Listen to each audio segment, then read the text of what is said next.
Returning now to one of our top stories, the average cost of a gallon of regular is now more than $4 a gallon for the first time since 2022 when Russia invaded Ukraine.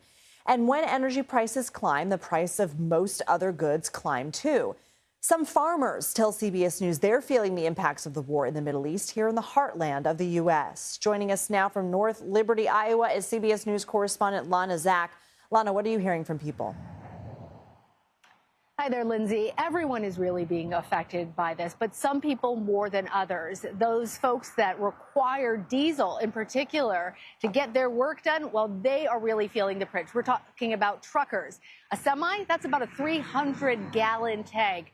A farmer that I spoke with, he was fueling up his tractor, a medium-sized tractor. He said it cost him $300 just like that for one day's worth of work. Wow. Before the war, it would have cost him about $200.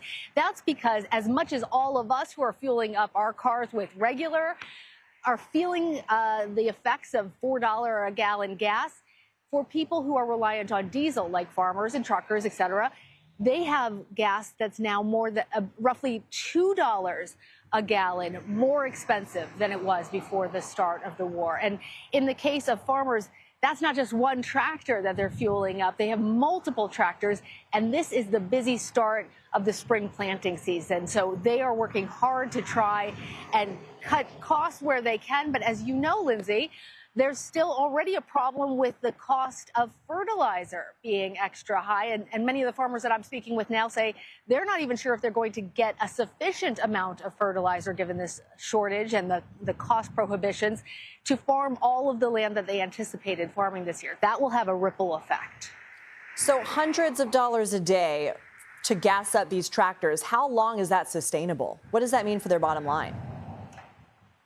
So I asked Lance Lillibridge that exact question, and he said this problem needs to get solved now and called on the administration to please do something right away about this multitude of problems that farmers are facing. And in terms of the long-term impacts of this, I want to let you hear from him directly.